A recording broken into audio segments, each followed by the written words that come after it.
Let's see this question, students, what it is saying. यहाँ पर ये assertion reason based question है. इसमें हमें assertion और reason दोनों statements को पढ़ना होगा और पढ़ने के बाद हमें ये पता लगाना है कि इनमें से कौन सा ऑप्शन करेक्ट है.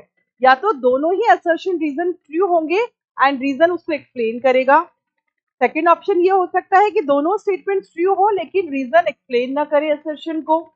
थर्ड ऑप्शन ये हो सकता है कि असर्शन ट्रू है, रीजन फॉल्स हो. और फोर्थ ऑप्शन ये हो सकता है स्टूडेंट कि असर्शन फॉल्स हो और रीजन ट्रू हो.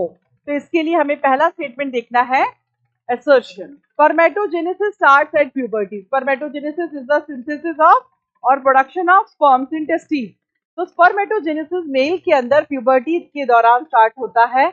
ये बिल्कुल करेक्ट है. ठीक है ना. 10 to 12 इयर्स के बाद जो प्यूबर्टी की एज आती है उसमें मेल्स के अंदर ये प्रोसेस स्टार्ट हो जाता है टेस्टिस में. तो ये बिल्कुल करेक्ट स्टेटमेंट है. There is a significant increase in GnRH at puberty.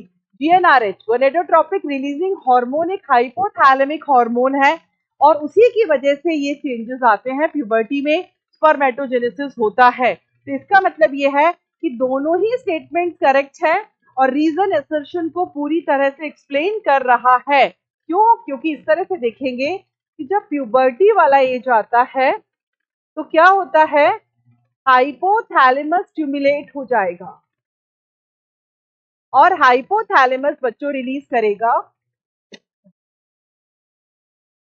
GnRH.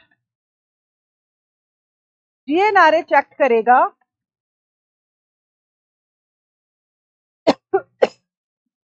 Anterior pituitary पर. एंटीरियर पिट्यूटरी रिलीज करेगी and they help in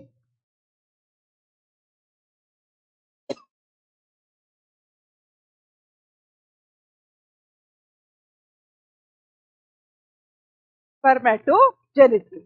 So in this question,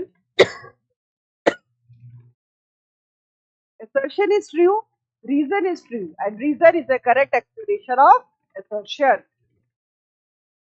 I think it will be clear.